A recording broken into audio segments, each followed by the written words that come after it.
You know, Tim, one of the biggest things we were watching for heading into this meeting between Prime Minister Shigeru Ishiba and Donald Trump was what would become of the U.S. Steel, Nippon Steel deal. It was blocked shortly before President Joe Biden left office. President Donald Trump really signaled no desire to reverse that decision. He was also opposed to Nippon Steel taking over this Pittsburgh-based American industrial icon.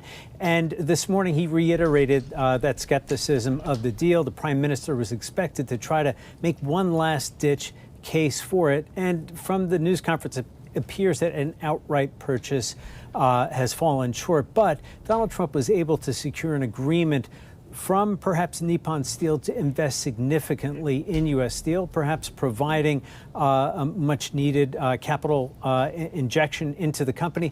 But again, the details are very short. We don't know how much money that would be, how soon it would be, what it would go to, et cetera. So like a lot of things that we also heard at the news conference, we are waiting on a few more details. That's what's so interesting to me, because when a company or an individual makes an investment, they get a return for that investment. They get something in return.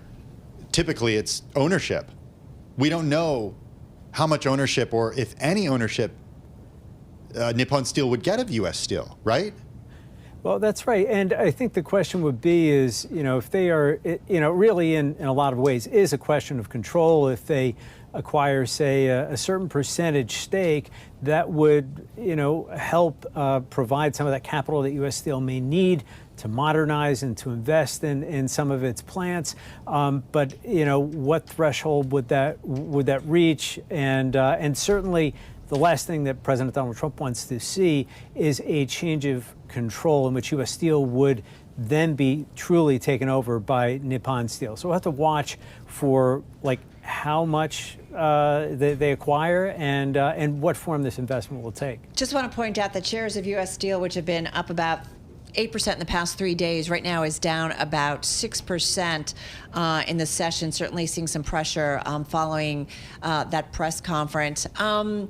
Yes, we'll have to see where it goes. I am curious about, a lot was said about reciprocal tariffs, right. And this is the thing that is certainly continues, Michael, as you know, to put investors on edge and weigh on the equity trade. What new, if anything, did we get from the president? Or what might be coming next week? Yeah, we did get a little sense of timing. And Carol, you're right. Wall Street has been watching the tariff question very closely, hoping that Donald Trump would not go as far as he had promised during the election campaign. He had pledged to impose tariffs, for example, of up to 60% on additional tariffs of up to 60% on Chinese goods. Other tariff threats we have seen more recently waved against Canada and Mexico, and the 10% tariffs that he just imposed on Chinese goods in the last several days. So this is an open question. Now, reciprocal tariffs, the president is looking for equal treatment of U.S. goods. And in short, that means that if another country imposes levies on U.S. products, well, the U.S. would in turn hit goods coming from that country. And in particular, he is thinking about the European Union and its value-added tax. Again, he didn't provide very many details, but he did signal that his team would be meeting Monday to talk about it and perhaps announcing it a little bit later in the week. Although, again, the timing was vague and the details, again, we are looking to find out more. We may be learning first thing the coming week the types of goods and the locations that would be affected.